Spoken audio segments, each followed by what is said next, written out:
paper. That's this big yellow sheet of paper. Early on Friday morning in December of 2009, the Tampa-Hillsborough County Human Rights Council hosted the 36th annual Human Rights Awards celebration.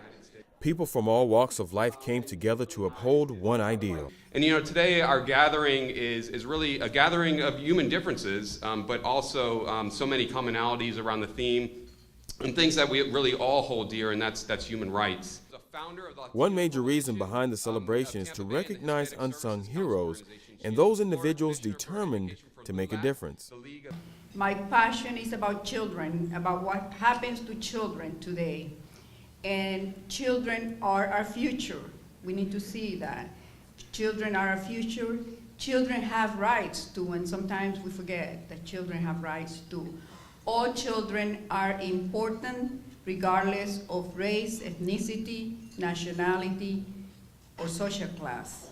When the Scalaro family approached our office about joining in and assisting these youths that were transitioning from school into the workforce, it was going to take very little effort. All it was going to take was a joining of hands with young children who had struggled through their lives, were now reaching out to become members of society, and together, by joining hands, we would move forward, not only their lives, but our life.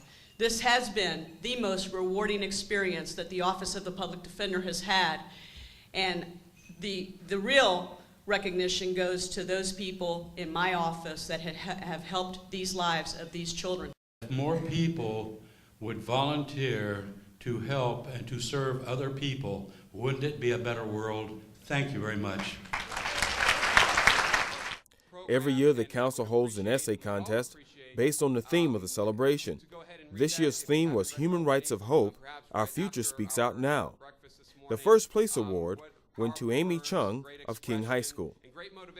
Unlike Martin Luther King, Jr., I had a nightmare that I would not be accepted because of my religion. Also in keeping with the theme, several young people from around the Bay Area were asked to share their personal experiences and views on human rights. The keynote address was a heartfelt presentation by Debbie Johnston. Following the tragic death of her son as a result of being bullied, Johnston founded Students for Safe Schools. Her group organized a grassroots campaign that spurred legislation to protect children from the effects of bullying in schools and online.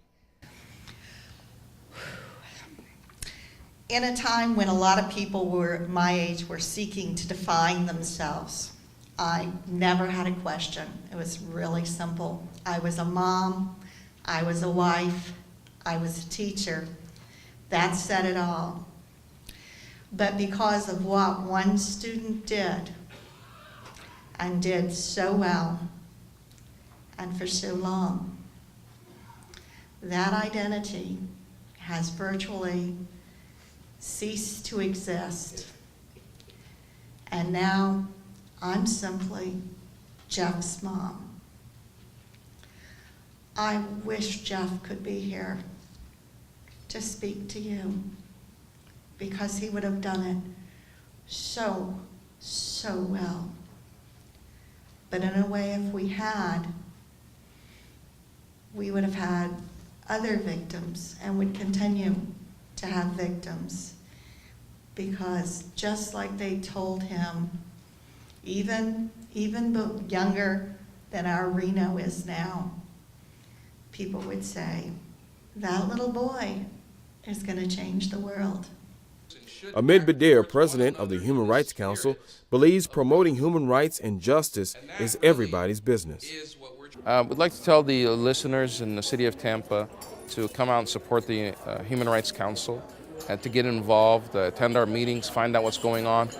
But mainly, if you see any human rights violations, either in your neighborhood or your work, report it to us. If you see somebody's rights are being abused, don't stay silent. That's the worst thing you can do. If you're unsure, contact our office and we'll help you through the process.